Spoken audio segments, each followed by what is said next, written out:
Hello everyone, welcome to మన TV Telugu stories. మన ఛానల్లో కథలు మీకు నచ్చినట్లయితే మన ఛానల్ని సబ్స్క్రైబ్ చేసుకోండి. 3 కుండలు. అనగనగా వృషభ అనే పేరు గల ఒక మహారాజ్యం ఉండేది. ఆ రాజ్యంలో జగన్నాథుడు అనే వ్యక్తి మహారాజుగా ఉన్నారు. మహారాజుకి తన మంత్రి శివసేన అంటే చాలా ఇష్టం. కానీ అనుకోకుండా పక్క రాజ్యం దండెత్తడంతో పెద్ద యుద్ధం జరిగి ఆ యుద్ధంలో ప్రజలతో పాటు మంత్రి శివసేన కూడా మరణిస్తాడు. ఆ రాజ్యం యుద్ధంలో గెలిచినప్పటికీ మంత్రిని కోల్పోవటం వలన విలువిలబోయింది. మహారాజా, ఇంకా ఎన్ని రోజులు ఇలా మంత్రి గారిపై బెంగ పెట్టుకుంటారు?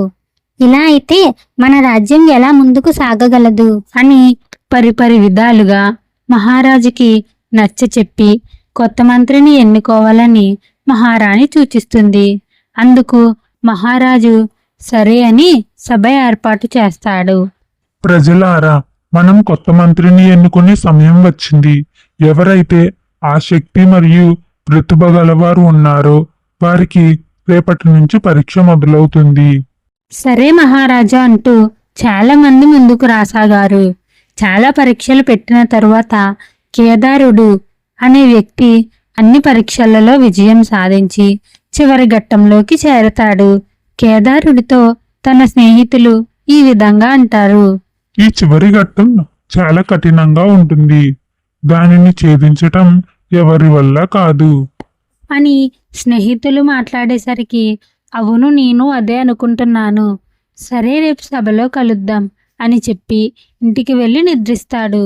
మరునాడు సభలో అందరూ మహారాజు పెట్టే పరీక్ష కోసం ఎంతో ఉత్సాహంగా ఆతృతగా ఎదురు చూస్తూ ఉంటారు. ఇంతలో ఎదురుగా 3 కుండలు కనిపిస్తాయి. వాటిని ప్రజలందరూ చూస్తూ పలు విధాలుగా మాట్లాడుకుంటూ ఉండగా మహారాజు ఇలా అంటాడు: కేదారా, నేను పెట్టే ఈ పరీక్ష చాలా విచిత్రంగా ఉండబోతుంది. నువ్వు సిద్ధంగా ఉన్నావా? హా మహారాజా, నేను సిద్ధంగానే ఉన్నాను. సరే అయితే నేను చెప్పేది జాగ్రత్తగా విను అని మహారాజు పోటీ గురించి ఈ విధంగా చెప్పసాగాడు. ఇక్కడ మొత్తం 3 ఖాళీ కుండలు ఉంచాము. వీటిలో మొదటి కుండలో నువ్వు ఏదైనా పూర్తిగా నింపితే అది మరునాటికి సగం అవ్వాలి. రెండవ కుండలో సగం నింపితే అది మరునాటికి పూర్తిగా నిండిపోవాలి. మరియు 3వ కుండలో ఎలాంటి పదార్థాలు వేయకుండానే మర్నాటికి పూర్తిగా నిండాలి అని మహారాజు చెప్పేసరికి కేదారుడు ఆలోచనలో పడతారు.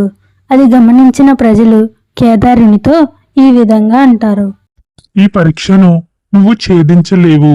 పోటీ నుంచి వెనక్కి వచ్చే కేదారా అని ఒకరంటే మరొకరేమో ఇది అసాధ్యం, 3వ కుండలో ఏం వెయ్యకుండానే మరునాటికి ఎలా నిండుతుంది, ఇది అసాధ్యం అంటూ అందరూ మాట్లాడుతూ ఉండగా ఏంటి కేదారా, పోటీ నుంచి తప్పుకుంటావా లేక సమాధానం ఇస్తావా? నేను తప్పకుండా సమాధానం ఇస్తాను మహారాజా, కానీ నాకు ఒక రోజు సమయం కావాలి అని కేదారుడు అడిగేసరికి మహారాజు సరే అంటాడు. కేదారుడు ఆ రోజంతా ఆలోచిస్తాడు.